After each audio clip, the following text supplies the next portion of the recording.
우리가 이전에 한 번도 경험해보지 못한 정말 뉴 노멀, 새로운 시대가 열렸습니다. 그러나 여러분, 이 새로운 시대가 열린다 할지라도 영원히 변함이 없는 것은 오직 하나님 말씀인 줄 믿습니다. 오늘 이 말씀 받을 때에 여러분 심령 가운데 하나님의 크신 은혜가 임하기를 축복합니다.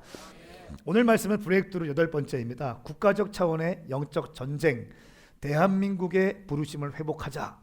국가적 차원의 영적 전쟁, 대한민국의 부르심을 회복하자라는 말씀으로 하나님 말씀 나누겠습니다. 지난주에는 전신갑주에 대한 말씀을 나누었어요. 그리고 오늘은 국가적인 차원, 그리고 개인적인 차원, 또 직장에서의 영적 전쟁, 이런 것들을 쭉 말씀드렸습니다. 그리고 다음 주까지 9번째 시간, 영적 전쟁의 가장 중요한 것은 역시 회개하는 거다, 이렇게 말씀을 증거하고 이 브레이크트루 시리즈를 마치도록 하겠습니다. 오늘은 영적 전쟁이 존재하는데 개인적인 차원도 있고요, 가족적인 차원의 전쟁도 있습니다. 직장에서의 전쟁도 있고요, 도시적인 차원도 있습니다. 중국의 아웃리치나 이런 데 가면요, 참 많은 선교팀들이 아무리 훈련되고 이렇게 준비된 팀들도 쉽게 싸우고 분열되고 마음이 쉽게 갈라지는 것을 볼 수 있습니다. 또 일본 땅에 가면, 일본에 선교하러 갔는데 선교사님들께서 하시는 말씀이, 선교지에 와서 사역하러 왔던 사역자도 또 CCM 사역하는 사람들도 정말 넘어져서 가는 곳이 일본 땅이다 라고 말씀하십니다. 음란의 영이 아주 강합니다. 또 대한민국은 대한민국의 정서가 있고요, 미국은 미국의 영적인 분위기들이 있습니다. 각 국가마다 영적인 분위기가 있습니다. 우리 김용훈 간사님의 영적인 분위기가 있죠. 또 우리 에녹 형제의 영적인 분위기가 있죠. 또 어떤 집에 신방 가면 그 집안에 고유하게 흘러있는 영적인 분위기가 있습니다. 또 어떤 일터에 가도요, 그 일터에 가운데 흘러가는 영적인 분위기들이 있습니다. 마찬가지예요. 국가적인 차원의 영적인 전쟁도 있기 때문에 그 영의 색깔과 느낌에 따라서 그 국가의 느낌도 그렇게 흘러가게 되어 있다는 거예요. 이걸 그냥 되는 것이 아니라 영적인 문제가 그 국가 가운데 흘러갔기 때문에 그런 영적인 분위기가 있게 되는 것입니다. 그럼에도 불구하고 제가 오늘 이 설교의 첫 번째 대주로 말씀드리고 싶은 것, 하나님만이 역사의 주관자이다 라고 썼어요. 할렐루야. 하나님만이, 트럼프가 있고 시진핑이 있고 또 뭐 아베가 있고, 아베 후임이 세워졌죠. 아베 후임 문재인 대통령이 있고 김정은이 있고 막 있다 할지라도 하나님께서 역사의 주관자이시다. 그들 모두는 하나님께서 허락하신 시간만큼 무대 위에 올라왔다가 주님께서 맡겨주신 역할을 하다가 내려가는 인생들이에요. 주님만이 왕이라는 사실입니다.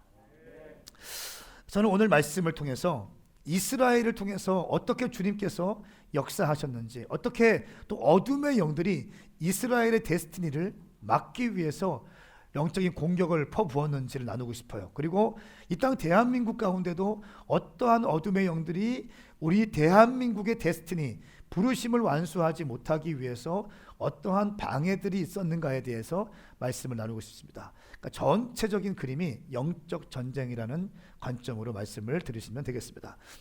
먼저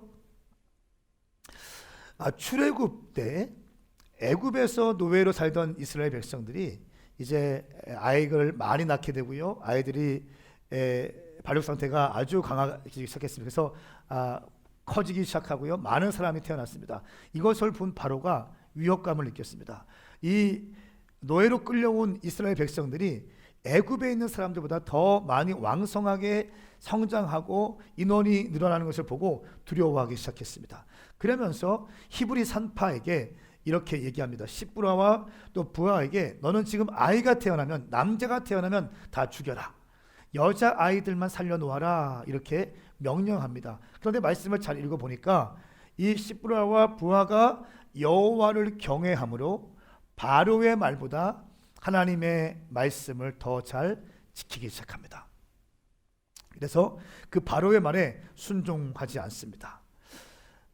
창세기 3장 15절 말씀에, 내가 너와 여자 사이에 너의 자손 여자의 자손 사이에 증오심을 두리니 여자의 자손이 너의 머리를 상하게 하고 너는 그의 발뒤꿈치를 상하게 할 것이다 말씀하고 있습니다. 창세기에서 에덴 동산에서 주님이 말씀하신 선악과를 따 먹은 다음에 이 아담과 하와는 이제 수치심을 갖게 되고요, 치마를 만들어서 옷을 가리기 시작하고요, 몸을 가리기 시작하고요, 하나님의 눈을 피해서 숨기 시작합니다. 여러분, 죄를 지으면 숨을 수밖에 없는 인간의 본성이 있습니다. 그래서 눈은 그 사람의 영혼의 창이라고 합니다. 죄를 지으면 숨게 되어 있습니다. 죄를 지으면 도망치게 되어 있습니다. 하나님께서 그 죄를 지은 선악과를 따 먹은 다음에 역시 마찬가지예요. 이것도 순종과 불순종의 문제예요. 선악과를 따 먹은 다음에 이들은 불순종한 다음에 저주받는 인생으로 변하게 되었습니다. 그때부터 이제 여자의 후손과 여자는 싸우게 되고 물고 밟히는 관계가 되었습니다. 이때부터 영적 전쟁이 사실은 시작되어졌습니다. 하나님의 부르심을 완성하지 못하게 하기 위해서 어둠의 영들은 끊임없이 방해하고 있습니다. 스가랴 2장 8절 말씀 우리 함께 같이 읽겠습니다. 시작. 만군의 여호와께서 이렇게 말씀하셨다. 너희를 괴롭힌 나라들에게 영광스러운 일을 하기 위해 주께서 나를 보내시며 말씀하셨다. 너희를 건드리는 나라는 주의 눈동자를 건드리는 것이다. 아멘. 너희를 건드리는 나라는 주의 눈동자를 건드리는 나라다 말씀합니다. 이스라엘은 하나님의 눈동자입니다. 하나님께서 주목하시고 하나님께서 세상을 바라보시는 통로가 이스라엘이라는 거예요. 이스라엘을 관심 갖고 계시고 하나님은 이스라엘을 통치하시는 겁니다. 이스라엘을 통해서 모든 것을 시작하시는 것입니다. 이스라엘이 하나님의 눈동자인데 이 이스라엘을 공격하는 어둠의 영들의 역사는 지금도 계속되고 있습니다. 끊임없이 영적 전쟁 가운데 있습니다. 에스더, 오늘 본문 말씀인데요, 에스더 시대에 바사 사람 하만이 유대 민족을 말살시키려고 합니다. 그때에 에스더가 금식하면서 유대 민족을 구원하죠. 우리 오늘 본문 말씀인데요, 에스더 4장 13절부터 17절까지의 말씀을 함께 읽겠습니다. 이 말씀은 살아계신 하나님 말씀입니다. 모르드게는 이런 대답을 전했습니다. 내가 유다 사람들 가운데 혼자 왕의 집에 있으니 이를 피할 수 있다고 생각하지 마라. 내가 만약 이번에 침묵한다면 다른 어디에서든 유다 사람들은 안녕과 구원을 얻을 것이다. 그러나 너와 내 아버지의 집안은 망할 것이다. 하지만 내가 이때를 위해 왕비의 자리에 오르게 됐는지 누가 알겠느냐. 그러자 에스더는 모르드에게 이런 대답을 보냈습니다. 가서 수산 성 안에 있는 모든 유다 사람들을 모으고 저를 위해 금식해 주십시오. 3일 동안 밤낮으로 먹지도 마시지도 마십시오. 저와 제 하녀들도 그렇게 금식할 것입니다. 그러고 나서 비록 법을 어기는 일이지만 제가 왕께 나가겠습니다. 제가 죽게 되면 죽겠습니다. 그리하여 모르드게는 나가서 에스더의 모든 지시대로 했습니다. 아멘. 이 말씀은 살아계신 하나님의 말씀입니다. 유대 민족을 말살시키기 위해서 하만이 이제 모르드게를 죽이기 위해서 나무를 준비하죠. 사실은 모르드게가 아니라 유대인들을 죽이기 위한 것입니다. 왜 유대인들을 이렇게 죽이려고 했을까? 하만의 개인적인 감정일까요? 그렇지 않습니다.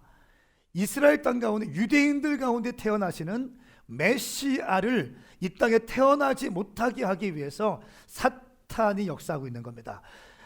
모세 시대 때 또 출애굽할 때 그 애굽에서 종살이 할 때도 마찬가지예요.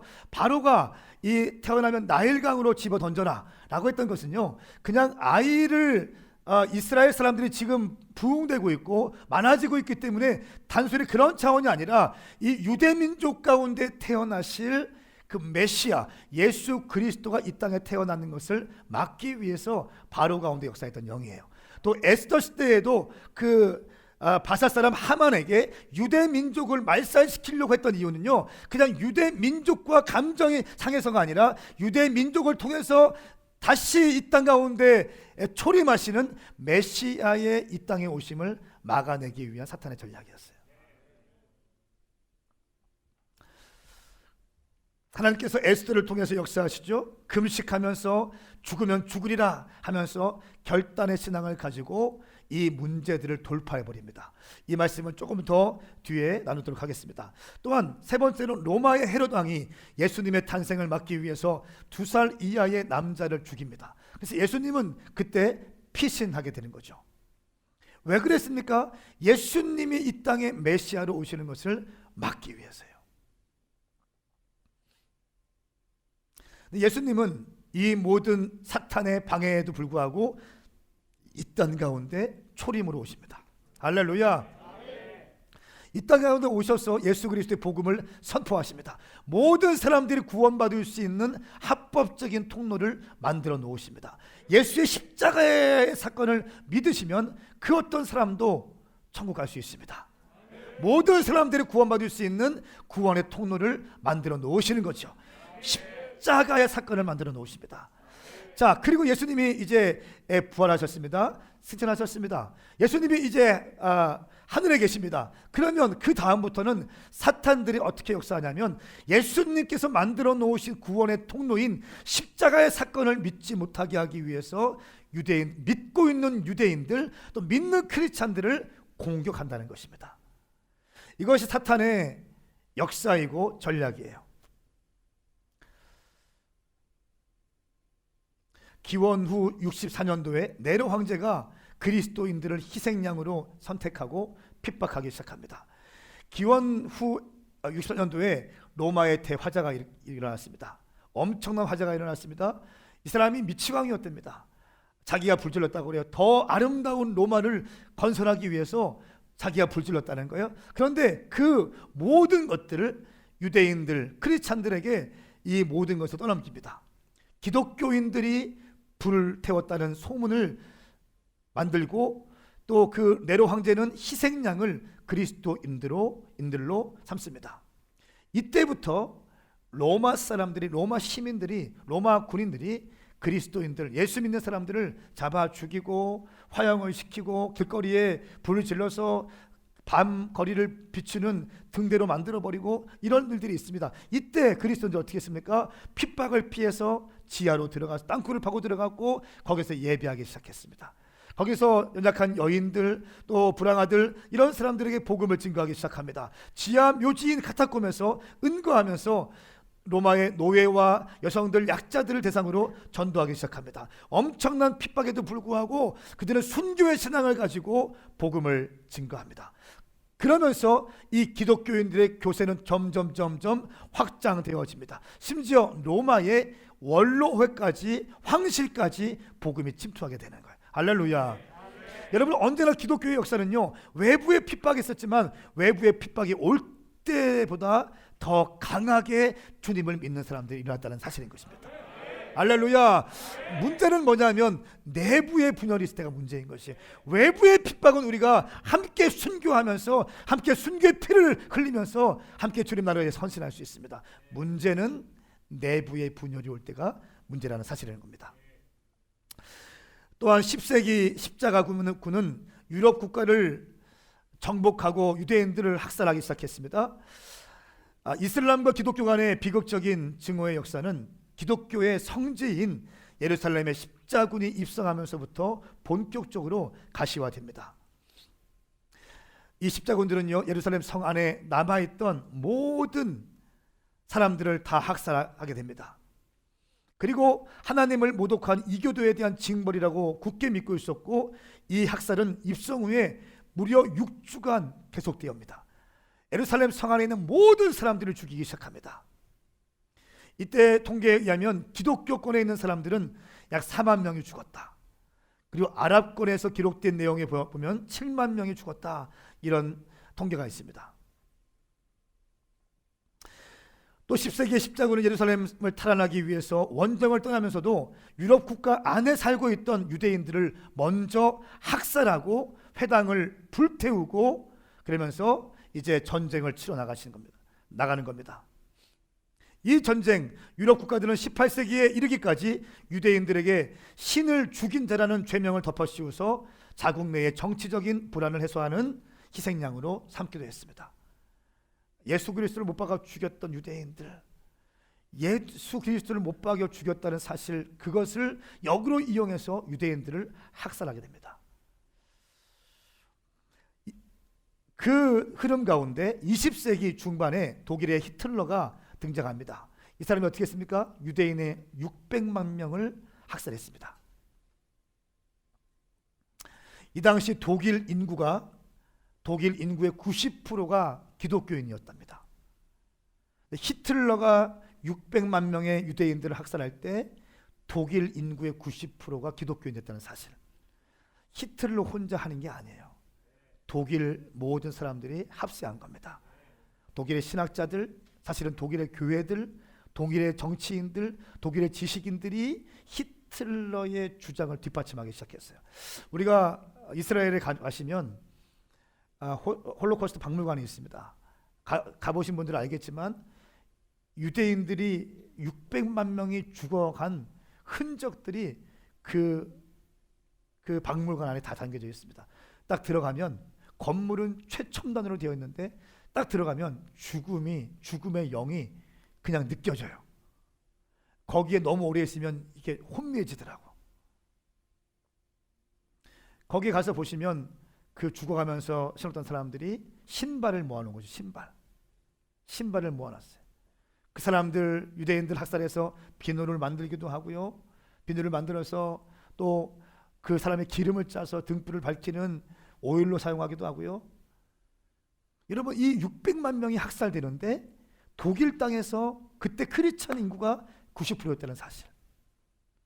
우리 통합 측 장로교회 신학자의 어떤 시조, 또 좀 이렇게 조상이라고 할 수 있는 어거스틴, 또 종교개혁가였던 마르틴 루터, 위대한 신학자이고 위대한 사상가입니다. 기독교 우리 장로교회 중요한 교리를 완성하는데 너무 중요하신 분들이었어요. 그런데 이 어거스틴과 루터가 앞장서서 히틀러가 유대인 600만 명을 학살하는데 신학적인 근거를 제공합니다. 개화대지라고 표현합니다. 그 신학자들, 그 고상하고 그 지혜로웠던 하나님의 계시가 임했던 그 신학자들 가운데 유대인들을 볼 때에 그들은 개와 돼지 같은 존재들이다. 또 심지어는 쓰레기 같은 존재다. 이런 말들을 공공하게 했습니다. 이런 신학적인 배경이 있었고요. 이런 지식인들과 이런 교회, 이런 목회자들, 이런 정치인들이 결합되어져서 함께 유대인 600만 명을 학살한 겁니다. 이것이 기독교 역사예요. 그 결과 무엇입니까? 이 한 세대가 지나가자 유럽 교회는 뭡니까? 이제 껍데기만 남게 되었습니다. 화려했던 어마어마했던 성당들, 교회들 다 문 닫고 술집으로 변하고요, 클럽으로 변하고요, 스케이트장으로 변하고요, 펍으로 변합니다. 여러분, 이것은 무엇인가요? 유대인들을 죽이기 위해서 이스라엘을 끊임없이 공격했던 국가적 차원의 영적인 전쟁을 치러갔던 역사를 지금 저는 말씀드리고 있는 겁니다. 여러분, 인도에 가시면 제가 정말 꼭 교회가 세우고 싶은 곳이 인도입니다. 가장 못 사는 나라이기도 하고 계급제도가 지금도 남아있죠. 가장 지저분한 동네이기도 하고 인도의 교회를 참 세우고 싶어요. 인도의 호텔 같은 거를 하나 1년, 2년 이렇게 임대해가지고 거기에서 제자화하고 멘토링하고 막 이렇게 하고 싶기도 하고 다양한 생각들이 있어요. 저는 벌써 터키, 탄자니아, 레바논, 카이로는 교회가 세워졌습니다. 아멘. 인도에 3억 3천만 개의 신이 있습니다. 3억 3천만 개. 3만 개가 아니고 3천만 개가 아니라 3억 3천만 개의 신이 있다고 합니다. 근데 이 인도에 가시면 아직도 근절되지 않는 악습이 있는데요. 그것은 바로 사티 제도예요. 사티 제도가 뭐냐면 남편이 죽으면 이 아내가 과부가 되는데 이 과부가 된 아내도 남편이 화형당할 때 같이 화형당하는 제도가 사티 제도예요. 왜냐하면 남편이 먼저 죽으면 이 아내는 저주받은 인생이라고 하는 낙인이 찍힙니다. 그래서 밖에도 마음대로 출입하지 못하고 여성의 매력을 발산할 수 있는 모든 것들을 단절시킵니다. 그러면서 미용도 못하게 하고요, 얼굴도 가꾸지 못하게 하고요, 그냥 집 안에 칩거하면서 살아가는 거예요. 시간을 때우면서 늙어가다 죽는 겁니다. 그러다가 친척들에게 겁탈을 당하기가 일쑤였고요. 그러면서 이런 비참한 인생이 되었습니다. 그러면서 이 인도에서 무엇을 만들었냐면 사티 제도를 만들었는데, 차라리 이렇게 살 바에야 남편과 함께 명예롭게 죽어라. 남편의 시신이 화형당할 때 네가 그 시신과 함께 화형을 당해라. 그러면 우리가 아름답게 너를 존중할 것이고 너를 복되게 할 것이고, 그러면서 영예를 유지하게 될 것이다. 그리고 그 죽을 때는요, 금은 보와 값진 것들을 그 여인의 목에다가 걸어주고 귀금속을 걸어주고 죽게 합니다. 그리고 화형을 합니다. 그 다음에는 신당을 만듭니다. 신당을 만들어서 하나의 신이 되는 겁니다. 그리고 화형당한 그 여자의 보석과 은과 금은 다 다시 갖고 가죠. 그리고 나서 이 신당을 세워놓고 많은 사람들이 절하고 경배하고 돈을 내면 그 돈의 수익은 여인의 가족들이 가져가는 거예요. 그렇기 때문에 이 여인들의 가족에서 과부가 된 이 여인을 사지로 내모는 겁니다. 100년 전에 선교사님 윌리엄 캐리 선교사님이 통해서 이 모든 법들이 근절되었지만 아직도 인도의 시골에 가면요, 이런 사티 제도가 지금도 일어나고 있다는 사실이에요. 여러분, 이것은 무엇입니까? 인도를 장악하고 있는 죽음의 영, 그렇죠? 저주의 영이 인도를 장악하고 있는 겁니다. 그냥 된 게 아니에요. 영이 있다는 거예요. 할렐루야. 우리의 싸움은 혈과 육에 대한 것이 아니라 권력들과 권세들과 이 어둠의 세상 주관자들과 하늘에 있는 악한 영들에 대한 것이다. 영이 없다고 믿는 사람들은 그냥 문화다, 전통이다 이렇게 볼 겁니다. 그런데 에베소서 6장 12절 말씀에 의해서 영이 있다고 믿는 사람들은 그냥 보시면 안 됩니다. 어둠의 영들에 장악되어져서 죽음의 영들 가운데 노출되어져 있는 인도를 바라보셔야 됩니다. 그 가정에 가면요, 어떤 가정은 와이프가 너무 세서 남편을 꼼짝을 못해. 눈치만 보고 있어. 잘못된 겁니다. 아멘 합시오. 네. 그런 여인들 회개할지어다. 반짝반짝. 그런 여인들 회개하셔야 돼요. 그냥 남편은 아무것도 못해. 가만히 있어. 여자가 다 그냥. 물론 그럴 수 있는 환경을 만들어 놓은 남편도 문제입니다. 남편이 거룩한 손을 들고 부지런하게 또 사리 분별하면서 아내를 필요를 채워주고 가정을 돌보면서 전체를 돌보고 새벽을 깨우고 기도하고 가정의 제사장이 되어서 가정을 지도하고 했어야 되는데 그 역할을 못하니까 여자가 그냥 다 해버리는 거예요. 그 가정에 가면 그 가정을 통치하고 있는 영이 있다는 거예요. 그렇죠? 그렇죠? 있습니다. 그 교회에 가면요, 그 교회에 흘러가고 있는 영적인 분위기가 있다는 거예요. 영입니다.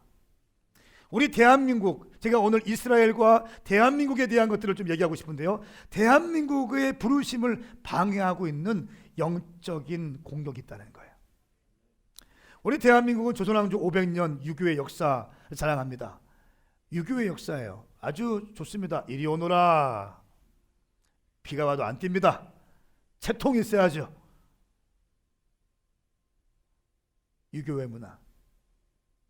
그 유교의 문화가 성경에 있는 바리새 스피릿과 결탁이 되어집니다.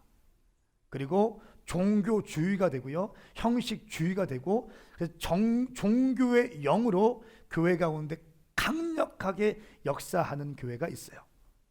어떤 교회는 기침만 한번 콜록해도 눈치 받는 교회가 있어요. 그렇죠? 어떤 교회는 헌금을 드릴 때 그냥 헌금 드리면 되잖아요. 헌금 위원들이 이거 헌금을 가져갈 때 그냥 갖고 가면 되잖아요. 얼마나 자연스러워요. 이렇게 하면 되는데 이렇게는 못 하더라고.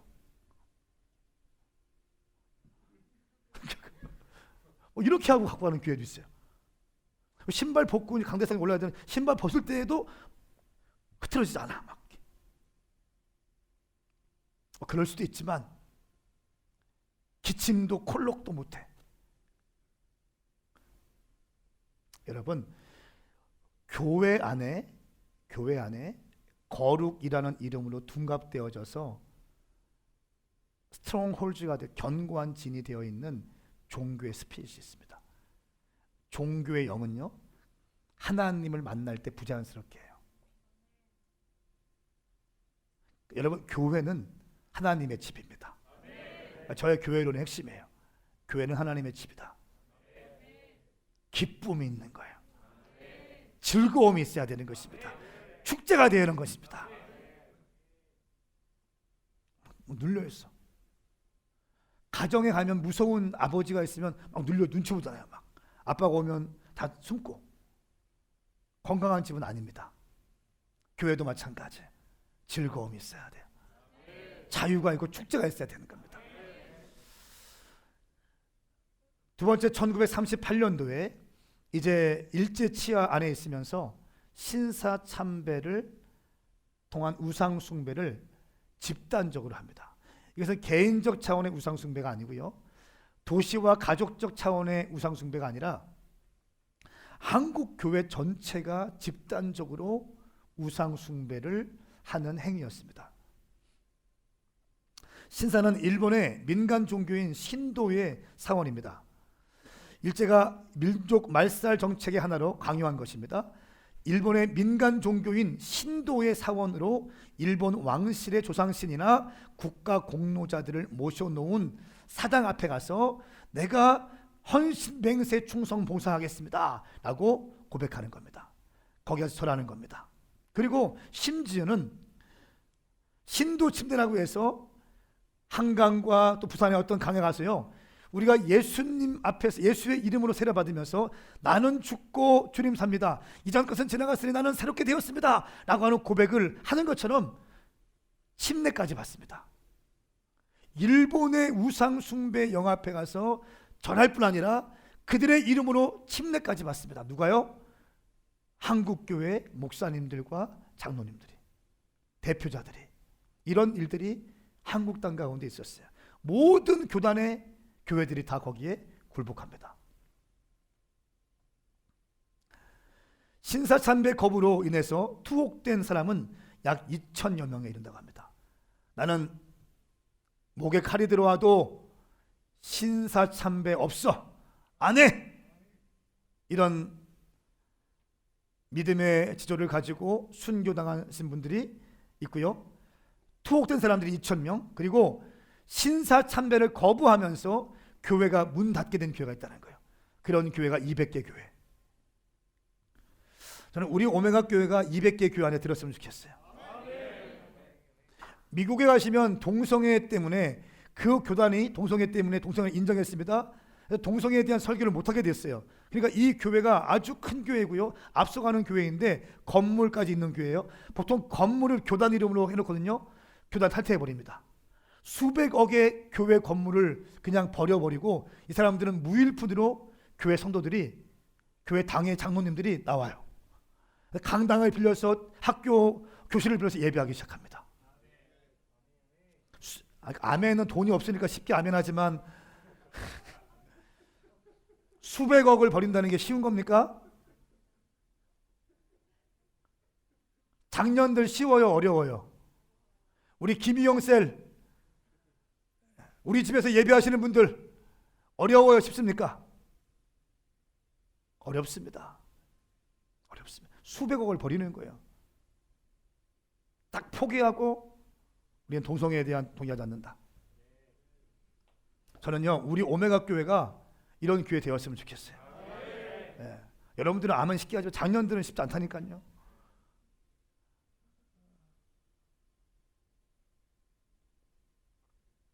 청년들은 막 신나서 지금 막 아멘 아멘 믿음으로 살 것입니다. 작년들은 조금 이렇게 딱 주시하고 있어. 내가 손을 흔들어야 되는지 말아야 되는지 지금. 네. 박경호 집사님 DNA 처치 아멘. 그렇지. 그럼 그렇게 해야지. 돈 때문에 신앙 지조 팔지 맙시다. 아멘인가요? 여러분 이걸 통해서 배우셔야 되는 거예요. 신사참배 200개의 교회가 폐쇄됐어요. 그리고 순교자가 50여 명에 이르게 되었습니다. 이것은 명백한 국가적 차원의 영적 전쟁에 한국 교회가 실패한 것입니다. 자, 1945년도에 이제 일제가 해방된 다음에 어떤 일이 있습니까? 전쟁이 일어나죠. 그 다음부터 뭡니까? 남북이 갈렸어요. 그 다음부터 공산주의의 영이 한반도 가운데 풀어지기 시작합니다. 여러분 김일성은요, 지금 북한에서 우상 숭배, 하나님 자리를 대신하고 있습니다. 하나님 노릇을 하고 있습니다. 북한에 있는 봉숙교회, 칠곡교회 이런 교회도요, 사실은 그냥 외신들에게 우리가 종교의 자유가 있다라고 하는 것을 보여주기 위한 그냥 형식적인 교회에 불과합니다. 설교 제대로 할 수 없습니다. 김일성이 우상이 되었어요. 김일성이 신이 되었습니다. 근데 문제는 뭐냐면 이 김일성의 주체 사상을 이 대한민국 땅 가운데 풀어내고 있는 사람들이 있다는 사실이에요. 여러분, 정치, 경제, 사회, 문화, 예술, 종교, 심지어 교회 안에까지 이 공산주의의 영을 받아들이고요, 공산주의의 시스템과 사고방식을 가지고 이야기하는 사람이 너무나 많아요.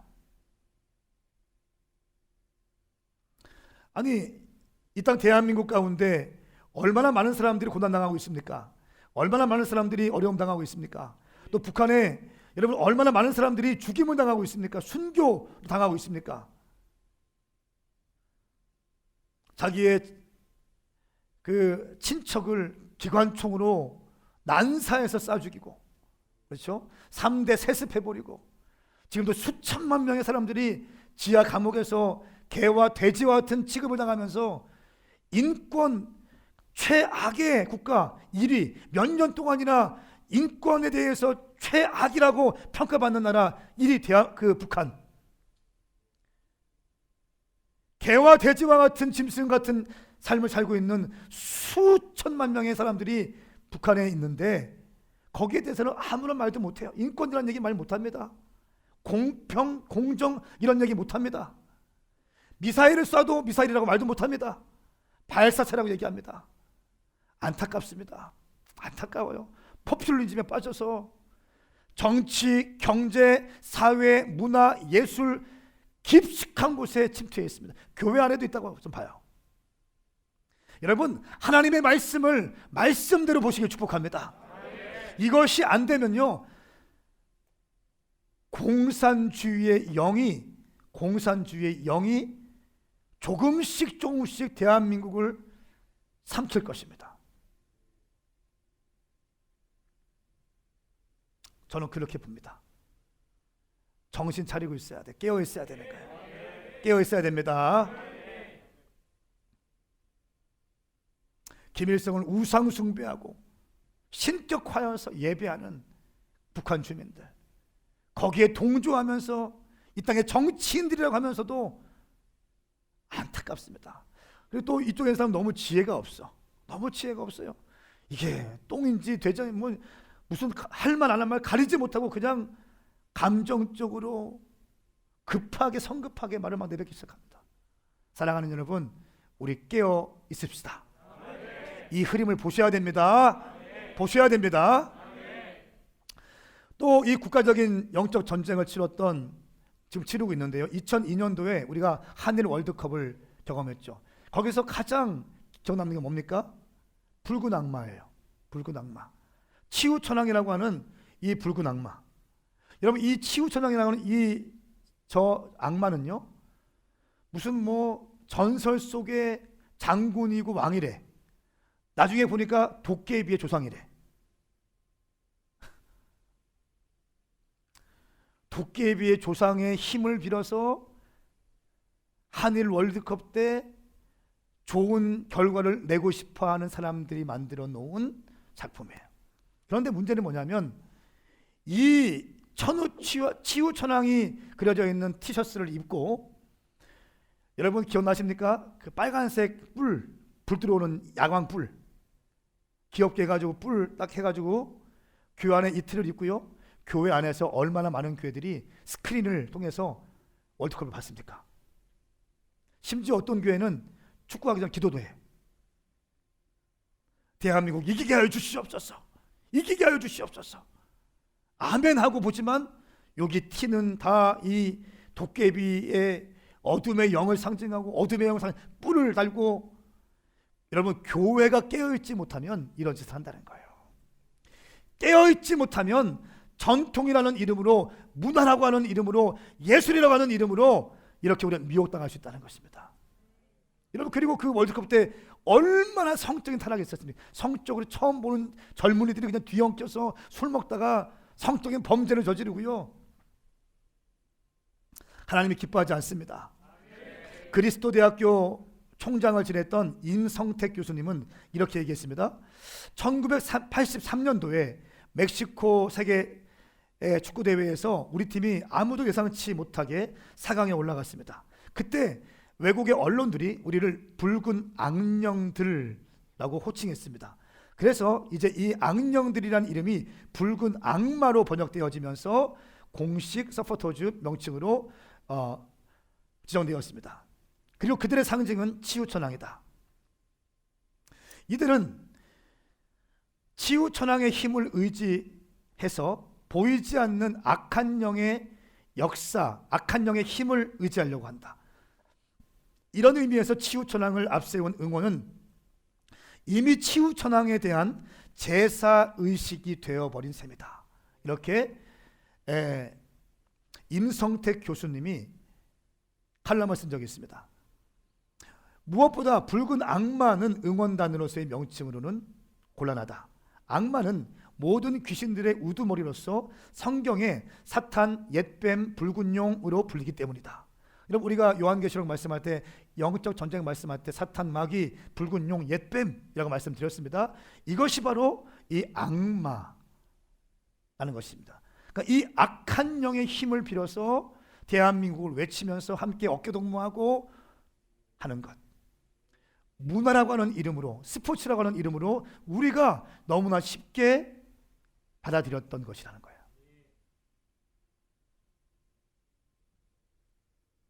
공산주의의 영이 있습니다. 또 2020년도에는 무엇이 있습니까? 세속화의 영이 있죠.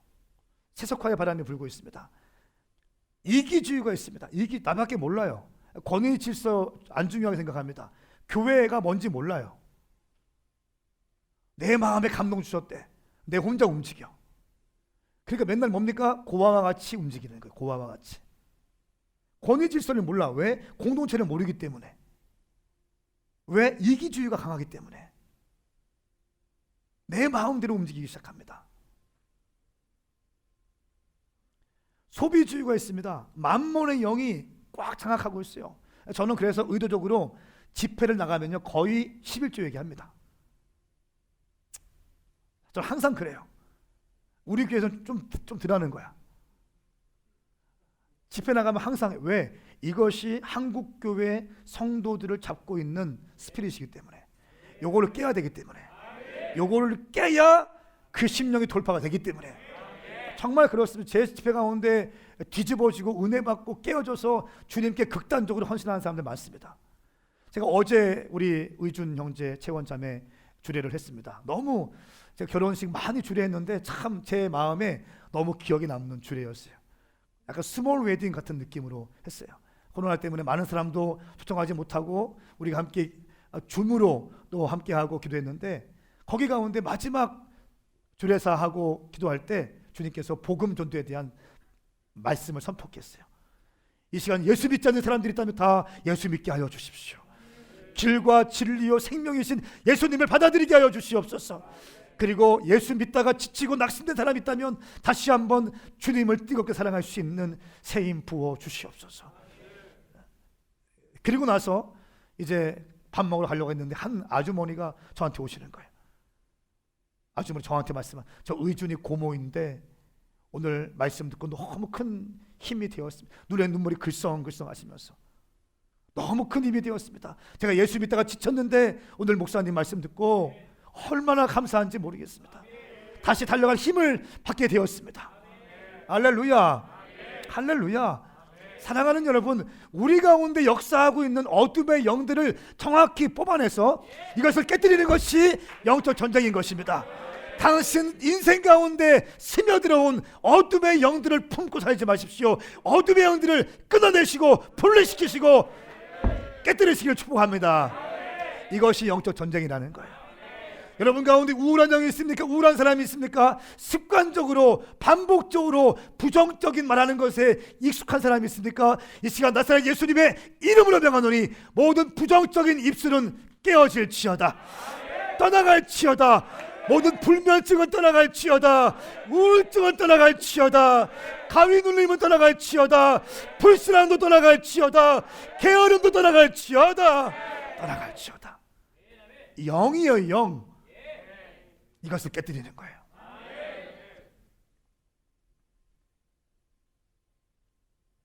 그리고 쾌락주의가 있지요. 제가 서울에 가서 우리 피터, 다니엘, 우리 예지, 유빈이 또 은유 이런 형제들 쭉 만납니다. 갈 때마다 만나고 있습니다. 가서 얘기를 하면은 거의 그런 얘기예요. 음악하는 사람들 가운데 우울이 있다. 또 공유민자면 이렇게 해요. 자기가 함께 데리고 있는 배우가 6명인데 이 배우들 가운데 자기 말이에요.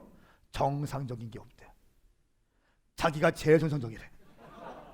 그 말 듣고 엄청 충격받았어요. 공유민이라는 사람이 그렇게 정상적인 사람이 아니거든요. 자기가 제일 정상이래. 다 약을 먹고 있다는 거예요. 약을 먹고 있다는 거예요. 다 약을 먹고 있다는 거예요. 우울증의 양 다 약 먹고 있다는 거예요. 연예인들이 그냥 죽어갑니다. 음악하는 사람들 동성애 코드가 없으면 곡을 안 만든다고 합니다. 안 받는데요. 동성애 코드, 성적 타락의 코드. 여러분 아침 드라마 보십시오. 아침 드라마 막장이에요. 불륜이 막 2번, 3번 막 엮여 있고 막 그렇게 하지 않으면 소비가 안 되기 때문에 한국 안에 있는 엄청난 쾌락의 영들, 소비주의, 만몬들, 이기주의, 권위질서가 무너지는 이 모든 것들, 분열의 영들, 미혹의 영들이 이 땅 가운데 많이 있다는 것입니다. 또한 반국가적인 선동과 세뇌에 빠져 있는 젊은 세대가 얼마나 많습니까? 한국 교회 안에 침투되어 있는, 제가 어떤 분이랑 대화할 때 보면 이분이 거듭나신 목사님인가? 라고 할 정도로 마음이 아플 때가 있어요. 아니 그걸 그렇게 안 보이나 봐. 안 보이나 봐. 교회를 핍박하고 우상 숭배를 조장하며 동성애를 안 보이나 봐. 안타깝습니다.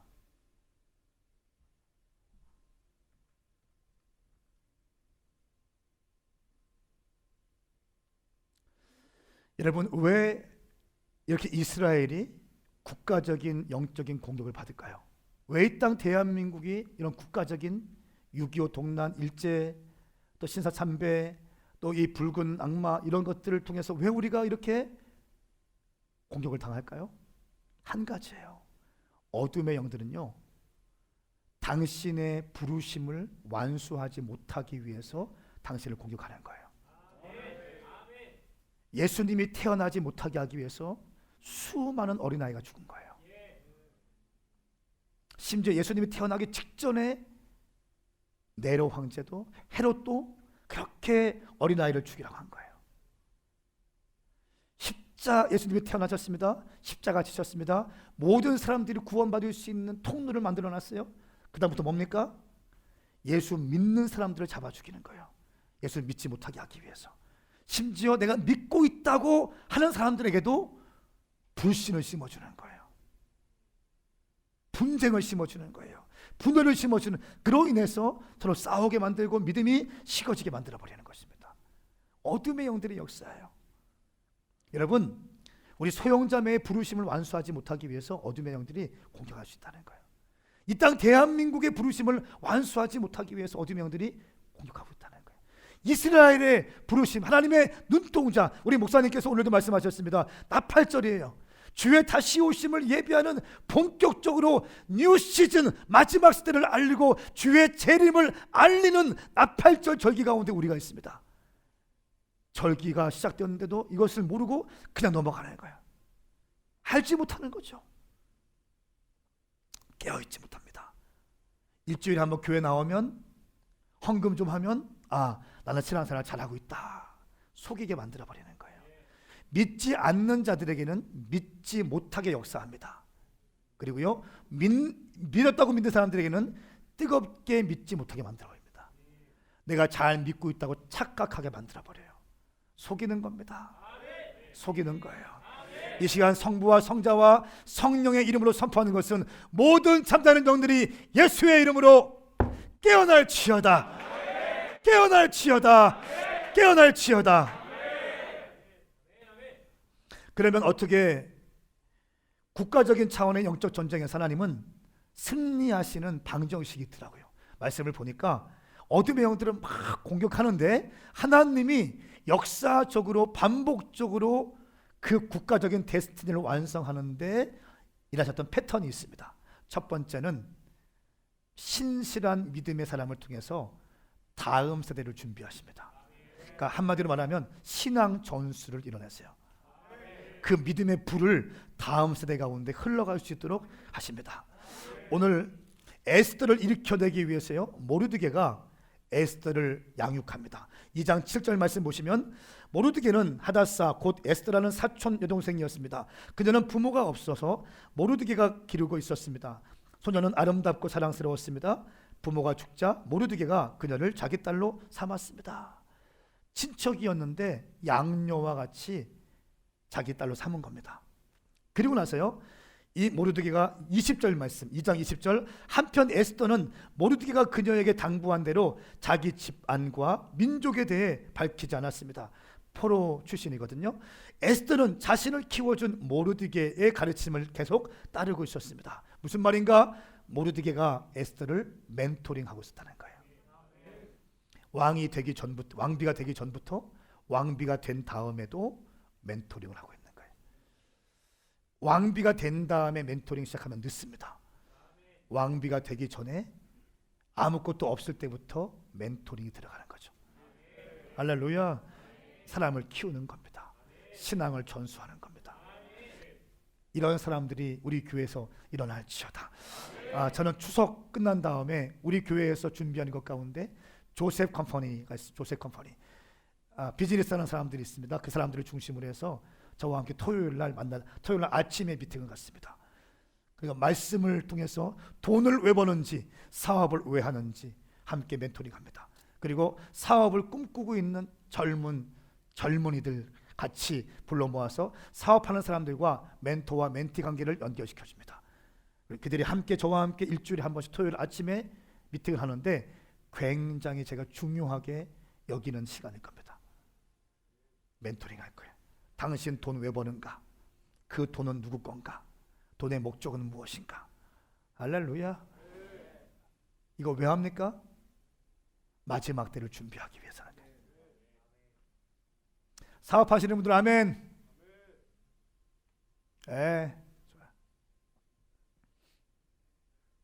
두 번째, 하나님께서 영적 전쟁에 승리하시는 방법은 항상 언제든지 순종의 사람을 준비하십니다. 여러분, 애굽에서 바로가 남자들은 잡아 죽여라 했는데 그 명령 앞에 순종하지 않았던 시브라와 부하가 있습니다. 이 산파들이 하나님의 명령을 두려워합니다. 왕의 명령보다 하나님의 명령을 두려워하죠. 할렐루야. 또 에스더가 오늘 4장 16절 말씀에 내가 죽으면 죽으리다. 3일 동안 금식을 요청하고 내가 죽으면 죽으리다 하면서 결단의 신앙을 갖습니다. 이렇게 언제든지 하나님은 주님의 일을 하실 때 사람을 통해서 역사하시는데 그 사람의 특징은 순종의 사람이다. 저는 여러분들이 정말 순종의 사람 되기 원합니다. 순종을 왜 하기 힘듭니까? 안정감이 흔들리기 때문에 그런 거예요. 안정감이. 나는 우리 이상웅 형제가 정말 순종의 사람이 되기 원합니다. 요즘에 돈 좀 많이 벌고 있는 것 같은데 그 돈을 왕창 주님께 딱 올려드렸으면 좋겠어. 아멘. 지금 아멘 엄청 크게 했어요, 여러분. 막 흔들으세요. 멘토링 하겠다는 거예요. 그냥 목회하지 않겠다는 겁니다. 나이스하게 아니요. 순종의 사람을 통해서 일어날 것입니다. 여러분 2023 비전 어떻게 성취됩니까? 순종하는 당신을 통해 일어나는 거예요. 누군가는 사업을 깨뜨려서 헌금을 드려야 됩니다. 누군가는 자기가 모아놓았던 꽁돈을 주님께 올려드려야 됩니다. 누군가는 집을 팔아야 됩니다. 봐요, 아멘 소리 지금 아멘 소리 너무 고요해. 집 없는 청년들만 막 손들고 있어 지금. 돈 없는 청년들만 막 흔들고 있어. 작년들 아무도 돈 안 들어. 여러분 하나님의 비전이 성취될 때 그냥 됩니까? 아니요. 순종하는 사람들에 의해서 일어나는 거예요. 저는 그런 사람들 키우고 싶다는 거예요. 한 번뿐인 인생 굵직굵직하게 주님께 쓰임 받기 위해서는요 완전한 헌신이 있어야 되는 거예요. 양다리 걸치면 절대로 안 일어납니다. 목회도 마찬가지고 사업도 마찬가지고 뭐든지 마찬가지예요. 완전히 올인 쏟아 부을 때 돌파가 있는 것입니다. 그 헌신과 순종 가운데 주님께서 기름 부으시는 것입니다. 세 번째, 우리 주님은 국가적인 차원의 영적 전쟁을 치르실 때 기도하는 사람을 준비시키십니다. 근데 기도하는 사람과 순종의 사람은 사실은 같은 표현입니다. 기도할 때 순종이 일어나는 거예요. 에스더가 뭐라고 말하니까 내가 죽으면 내가 금식하고 나가겠습니다. 이제 여러분들도 함께 금식해 주십시오. 모든 사람들이 함께 다 식음을 전폐하고 3일 동안 나와 민족을 위해서 금식해 주십시오. 금식해요. 그리고 하만의 이 유대인 말살 정책으로부터 유대 민족을 보호하게 되는 거죠. 네 번째, 우리 주님은 어떻게 승리하시는가? 초자연적인 방법을 통해서 승리하신다. 갑자기 그 왕이 잠이 안 오기 시작하는 거예요. 잠이 안 오면 술을 먹고 놀면 되는데 이 사람이 책을 보기 시작하는 거예요. 책도 많은 책 가운데 역사책을 보기 시작하는 거예요. 그 많은 페이지가 있는데 그 역사책 가운데 자기가 예전에 죽으려고 그 음모 때문에 죽을 뻔했었는데 자기의 죽을 수밖에 없는 음모를 밝혀준 사람이 있는데 그 사람이 바로 모르드게라는 사실이 기록되어 있어요. 그리고 자기가 이 모르드게에게 그때 상을 베풀었어야 되는데 그때 상을 베풀지 않고 넘어갔어. 그날따라 잠이 안 와서 책을 보니까 그 사건이 기록되어 있고 그 사건 가운데 모르드게가 있는데 내가 상을 내리지 않은 것이 기억나는 거예요. 그래서 질문합니다. 하만을 불러서 야, 이 사람이 있는데 어떻게 하면 좋겠냐? 가장 좋은 것을 입히시고요, 인당 반지를 끼워주시고요, 많은 사람들이 알 수 있도록 왕 다음으로 높은 권위를 주십시오. 하만이 이런 유대인들을 죽이려고 하려 했던 하만의 입에서 그런 말이 나옵니다. 그리고 어떻게 합니까? 이 왕이 모르드게에게 그 권세를 부어줘요. 할렐루야. 신묘막직한 거예요. 역사의 주관자는 하나님이 하시는 겁니다. 하나님이 하시는 겁니다. 내 인생도 주님이 하시는 거예요. 교회도 주님이 하시는 것입니다. 당신의 사업도 직장도 당신의 가정도 주님이 하시는 것입니다. 우리는 그저 순종하고 기도하는 거예요. 국가도 마찬가지예요. 문재인 대통령이 아니고 트럼프가 아니고 아베가 아니고 시진핑이 아니고 하나님이 주관자시다. 아멘. 통치권을 신뢰하세요. 저는 주님의 통치권을 신뢰해요. 나는 최선을 다할 뿐이고 주님께서 기름 부으시고 마음에 감동을 주시며 선포된 것에 최선을 다하고 어려운 일이 있을 때 인내하고 그냥 뚝심 가지고 가요. 주님이 반드시 성취하신다. 저는 그 믿음이 있습니다. 여러분 가운데 동일한 믿음이 흘러갈지어다. 다섯 번째, 하나님은 역사의식 있는 사람들을 준비시키십니다. 그냥 믿음만 좋은 것이 아니고요, 역사의식 있는 사람을 준비시키십니다. 9장 21절 22절 말씀 보시면 이제 하만의 모든 계략이 폭로되어졌고 하만이 죽임됐습니다. 유대 민족은 이제 자유가 되어 구원받게 되었습니다. 그래서 이것을 기억하기 위해서 어떻게 합니까? 21절 22절 함께 읽겠습니다. 시작. 그들이 아달월 14일, 15일을 하다 절기로 지키게 했습니다. 유다 사람들이 그 원수들에게서 안녕을 찾은 날로 그들의 슬픔이 바뀌어 기쁨이 되고 그 신음이 바뀌어 축제의 달이 됐기 때문입니다. 그는 그날을 잔치하며 기뻐하는 날로 지키고 서로 음식을 나누고 가난한 사람들에게 선물 주라고 써 보냈습니다. 아멘. 아멘. 절기를 지키도록 했습니다. 21절 말씀에 해마다 절기를 지키게 했습니다. 무슨 의미입니까? 기억해서 기념해라. 할렐루야. 또 26절 28절 말씀 보시면 27절 유다 사람들은 자신들과 그 후손들과 그들에게 붙은 모든 사람들을 위해 이 두 날을 기록된 대로 해마다 그때에 틀림없이 지키도록 했습니다. 28절 하반절에 불임절은 지키는 일이 그치지 않도록 했으며 그 후손 가운데서 그날이 잊혀지지 않도록 했습니다. 뭡니까? 역사의식을 심어줬다는 거예요. 할렐루야. 역사의식. 이 땅 대한민국이 어떻게 시작되어졌고 어떤 아픔이 있었고 어떤 상황 가운데 있는지, 유대민족이 어떤 아픔이 있었는지 기억시켜주는 겁니다. 그리고 그들로 하여금 깨어있는 영적인 직관을 가진 자들을 일으켜내는 것입니다.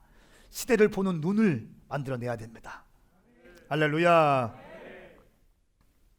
이 시간 영상을 제가 좀 하나 볼 텐데요.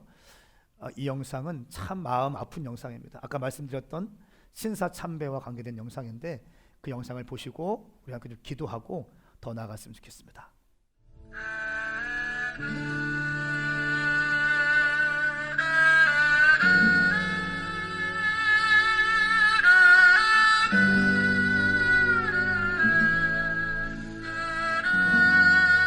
하나님 여호와 크고 두려우신 하나님, 우리 대한민국이 주 앞에 범죄함을 자복하니 주님께서 귀를 기울여 주시고 눈을 열어 주십시오.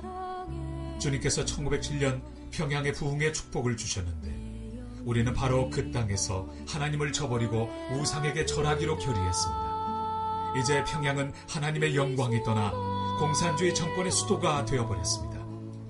우리는 일제 말기에 주님을 버리고 배교했습니다. 가미나다라고 하는 우상 단지를 교회당 안 동편에 두고 그것을 향해서 예배했습니다. 주일 예배 중에 12시 정오 사이렌 소리가 나면 동쪽을 향해 절을 하는 동방요배를 드려왔습니다. 우리는 적극적으로 신사참배 인식운동과 신사참배 권유운동을 전개하였습니다. 우리 지도자들은 신사참배를 국민 의례일 뿐 종교 제의가 아니라는 일제 해석을 받아들였고 성도들을 기만하여 음란하게 일본 태양신을 섬기게 했습니다. 교회를 유지하기 위해서 어쩔 수 없이 했다고 변명하였을 뿐 진실로 회개하지 못했습니다. 천주교, 성공회, 성결교, 구세군, 감리교 등 모든 교단과 교파들이 신사참배를 결의하거나 교단을 폐쇄시켰습니다. 1938년 9월 9일 장로교 역시 제27회 총회를 열어 신사참배를 결의하고 목사님과 장로님들이 그 즉시 신사에 가서 참배를 드리고 우상을 숭배한 죄를 가슴을 찢으며 회개합니다. 삼위 하나님의 이름으로 세례를 받은 목사님들이 일본 귀신 천조 대신의 이름으로 서울의 한강, 부산의 송도 등에서 신도 침례를 받은 것을 회개합니다. 우리를 대표하는 장로교가 경쟁적으로 부일 협력을 했고 그 성과에 자부심을 가졌던 죄를 회개합니다. 장로교회는 1937년부터 3년간 국방헌금 158만 원, 출병금 17만 2천 원을 거뒀고 모은 장구 기도회 8,953회, 시국 강연회 1,355회, 전승 축하회 604회, 위문 181회를 치렀습니다. 1942년에는 조선 장로호라는 이름이 붙은 해군 함상 전투기 1기와 기관총 7정 구입비 15만 317원 50전을 바치고 미군과 싸워 이겨달라는 신도의식을 거행했습니다. 감리교 역시 1944년 교단 상임위원회 결의로 감리교단호라는 이름을 붙인 애국기 세대값인 21만 원을 헌납했던 것을 회개합니다. 우리는 신사참배 우상을 거부하지는 못할 망정 주기철 목사와 같이 신사참배를 거부하는 목회자들을 파직시키고 사면을 종용했습니다. 신사참배 거부로 옥에 갇혔다가 해방과 함께 졸업한 교인 20여 명이 평양 산정현 교회에 모여 2개월간 교회 재건을 위해 기도한 뒤 1945년 9월 20일 한국교회 재건 기본 원칙을 발표했으나 우리나라 대부분의 교회가 이 원칙을 시행하지 못하였고 통절한 회개와 정화운동을 하지 못하였던 것을 눈물로 회개합니다. 주록 성도들 역시 신사참배를 했던 교회를 향하여 참회의 진실성이 없다는 이유로 각 곳에서 기존 교회에 대한 반발, 정죄를 하였던 허물을 눈물로 회개합니다. 우리는 남북이 대치의 전쟁을 벌이는 6.25 상황에서 교회가 민족 앞에서 분열한 것을 가슴을 치며 회개합니다. 결국 수십 개의 교단으로 나뉘는 교단 분열이 되었던 것을 회개합니다.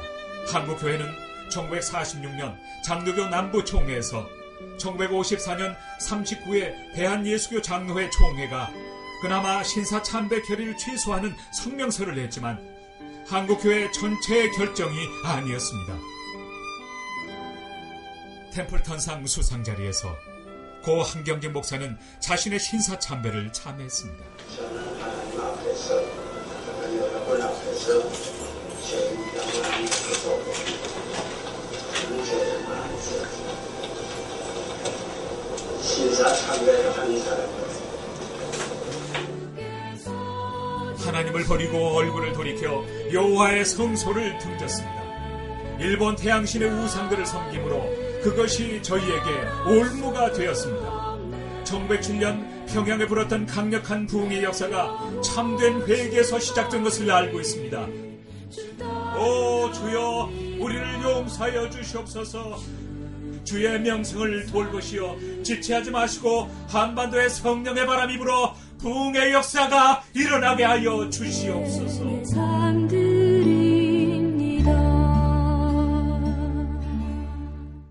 여러분, 이렇게 국가적으로 어둠의 영들의 공격이 있습니다. 명백한 사탄의 공격이었고요. 우리는 그것을 받아들였어요. 사실 가만히 보면 영적 전쟁의 중요한 것이 나인 것 같아요. 그렇죠? 내가 받아들이면 우상 숭배하는 거고, 내가 거절하면 내 몸은 고난을 당하고 핍박을 당하겠지만 내 영혼은 보호되는 거죠.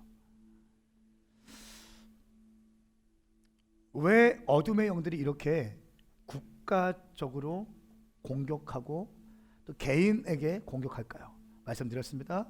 여러분의 부르심을 무너뜨리기 위해서요.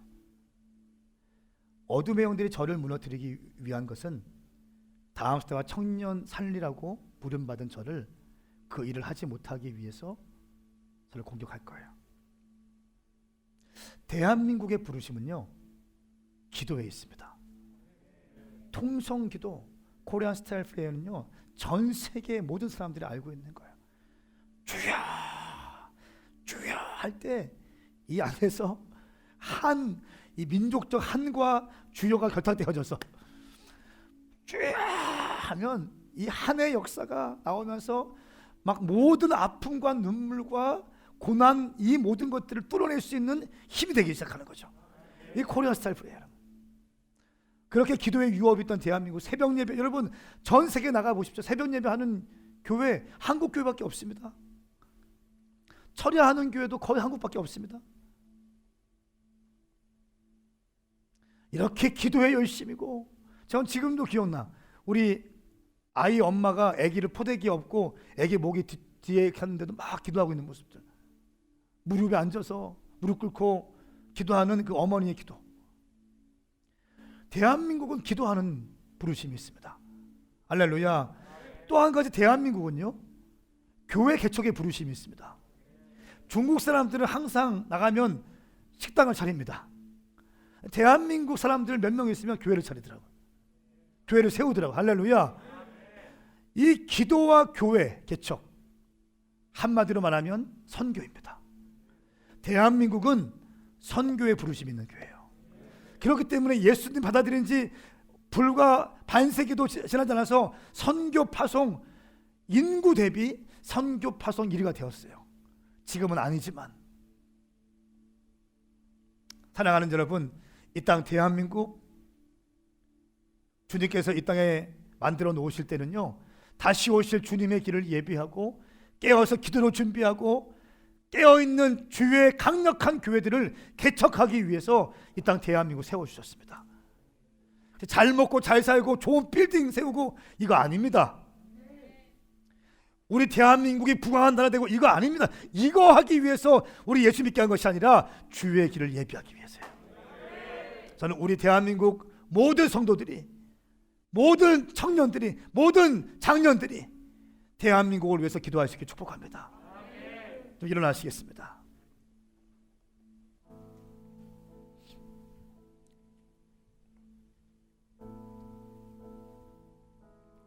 여러분, 예수혁명 엑스폴로 74 대회가 있습니다. 예수혁명 엑스폴로 74 대회입니다. 이때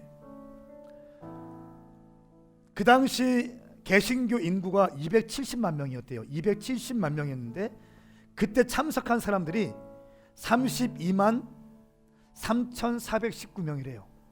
210만 명이었는데 32만 3,419명, 약 10분의 1이 넘는 사람들이죠.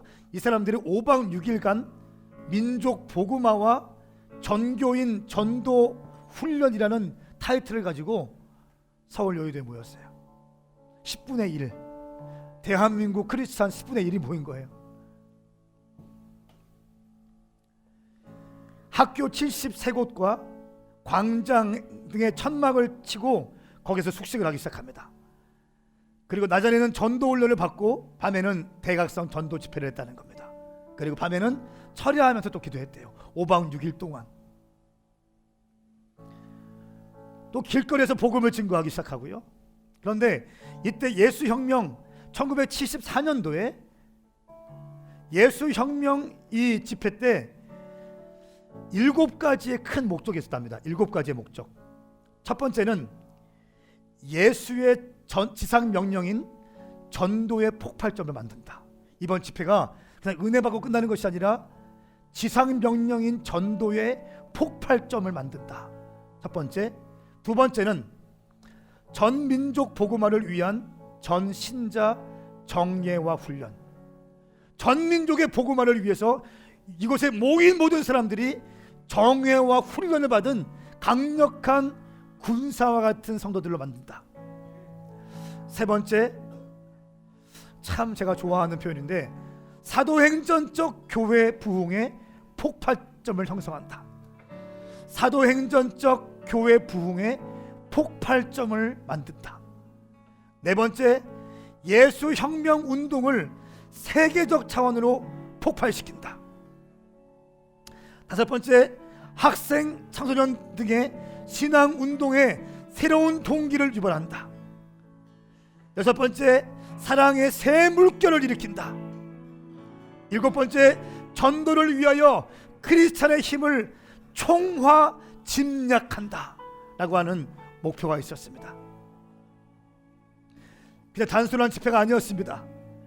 그리고 박성민 CCC 대표에 의하면 이 엑스폴로 74년 집회 이후에 1년간 1000개의 주보를 모아서 분석한 결과 대회 전까지 연평균 7% 8% 성장했던 교회들이 이 대회 후, 대회 이후에는요 출석 교인 수 33%가 증가되고 헌금이 64%가 증가됩니다. 그리고 실제로 대한민국 교회는 이때를 기점으로 해서 매년 20%씩 교회가 성장되어집니다. 그리고 80년도 초에는 급기야 성도 1000만 명에 육박하게 되는 것입니다. 사랑하는 여러분, 어둠의 영들에 의해서 짓밟혔던 우리 아픈 역사가 있습니다. 우리가 알지 못하고 깨닫지 못해서 어둠의 영들에게 식었던, 순종했던 그런 시간들이 있습니다. 마치 개인의 역사와 똑같습니다. 예수 믿고 구원받았음에도 불구하고 때로 내가 미혹당하고 넘어져서 죄를 지을 때가 있는 것처럼 국가적인 차원의 영적 전쟁도 마찬가지예요. 국가적인 아픔이 있을 수 있습니다. 그런데 여러분, 이 엑스폴로 74, 또 77 민족 복음화 대성회, 80 선교대회 이런 것들이 시작되어지면서 한국교회 가운데 다시 한번 회복되었다는 것입니다. 저는 우리 대한민국이 주님 다시 오실 때까지 다시 한번 기도의 운동을 일으키는 그런 대한민국이 되었으면 좋겠습니다. 우리 대한민국이 가는 곳마다 교회가 세워졌으면 좋겠습니다. 기도와 교회 개척이 만나서 주님 다시 오실 선교의 문을 활짝 열어낼 수 있는 그런 대한민국으로 일어날지어다. 두 손을 번쩍 들고 우리 시간 주의 이름 삼창 부리며 주님 우리 대한민국의 부르심을 완수하겠습니다. 주님 이 일에 내가 순종하겠습니다. 나를 사용하여 주시옵소서. 주의 이름 삼창 부르고 기도하십시다. 주여 주여 주여. 거룩하신 주님, 우리가 이 땅 대한민국을 위해 기도하지 못했음을 회개합니다. 국가적인 영적 전쟁을 치르고 있는 대한민국, 완전한 좌파가 없고 완전한 우파가 없습니다. 다 거기서 거기입니다. 인간들은 다 거기서 거기에요. 여러분, 이 땅 대한민국 믿음의 선배들이 기도하고 열심히 달려왔지만 또 실수한 부분들이 있습니다. 범죄한 부분들이 있습니다. 신사 참배했어요. 우상 숭배했습니다. 또 그 다음 세대들은 월드컵 전쟁에 월드컵 스포츠에 취해서 도깨비의 힘을 얻어서 제사하고 예배하는 그런 말도 안 되는 일들이 대한민국 땅 가운데 교회당에서 일어났습니다. 위대한 신학자인 어거스틴도 유대인 학살하는데 신학적으로 근거를 제공했습니다. 종교개혁가인 마틴 루터도 어거스틴의 후예답게 신학적으로 유대인들이 얼마나 미개한 족속인지를 책을 쓰면서 히틀러에 동조했고, 독일 인구의 90%가 크리스찬인데 그 교회들, 그 신학자들, 그 지식인들이 동조했습니다. 하나님 아버지, 깨어있게 하여 주십시오. 똑똑하고 많이 배웠다고 건방 떨지 않게 하시고 말씀 앞에 무릎 꿇게 하여 주시옵소서. 지혜와 계시의 영으로 말씀을 보게 하여 주시옵소서. 이 땅 대한민국 가운데 예배하지 못하게 하고 사랑하지 못하게 하고 서로 분열을 일삼게 하고 동성애를 조정하고 이 모든 흐름 가운데 있는 이 대한민국 불쌍히 여겨 주시옵소서. 우리가 이것에 동조하지 않게 하여 주시옵소서. 동조하지 않게 하여 주시옵소서. 깨어있게 하여 주셔서